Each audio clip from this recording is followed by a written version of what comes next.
The standard defines three distinct layers. First is the government itself, which includes local, national, and international agencies.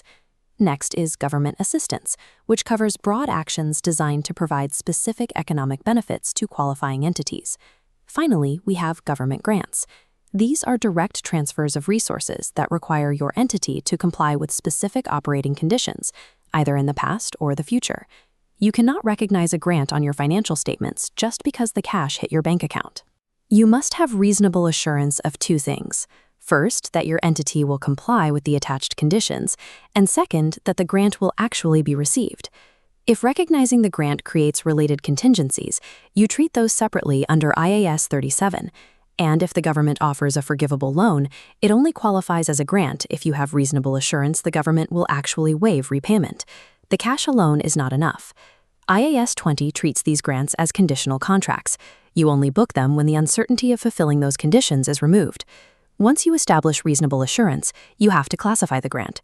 IAS 20 divides them into two categories: those meant to subsidize day-to-day expenses, known as grants related to income, and those meant to subsidize long-term purchases, known as grants related to assets. This chart shows the accounting treatment for both. For income grants, you recognize the funds in profit or loss over the exact periods that match the related costs the grant is compensating.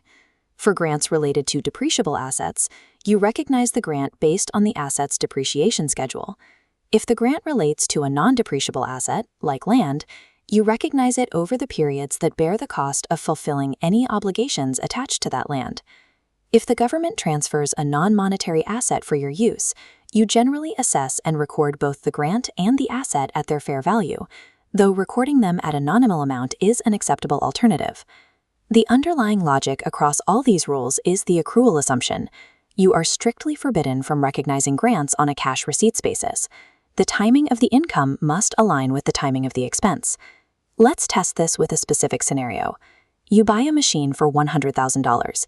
It has a 4-year straight-line useful life and 0 residual value. You receive a government grant of $20,000 for it.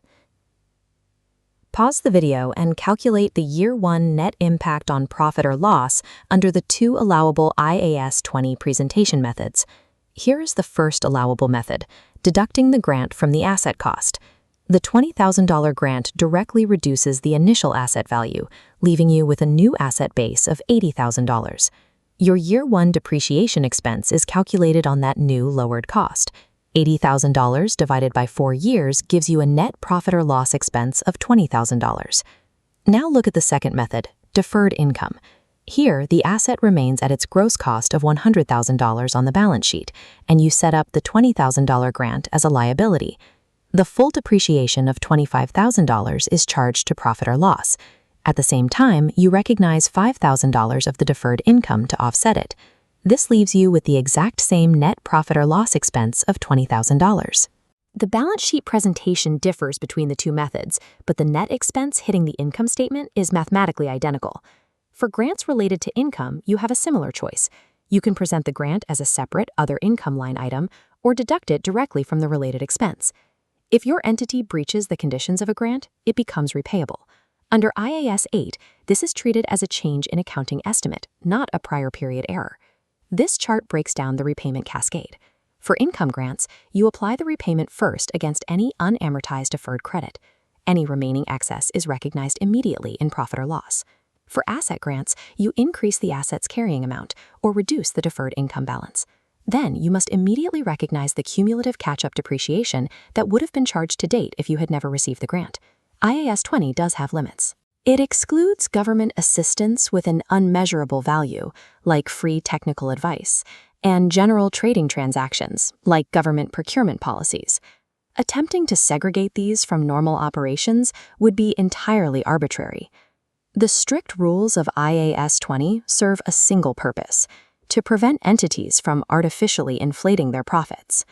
By treating grants as conditional liabilities, the standard ensures every dollar of government assistance is systematically matched to the exact burden it was given to relieve.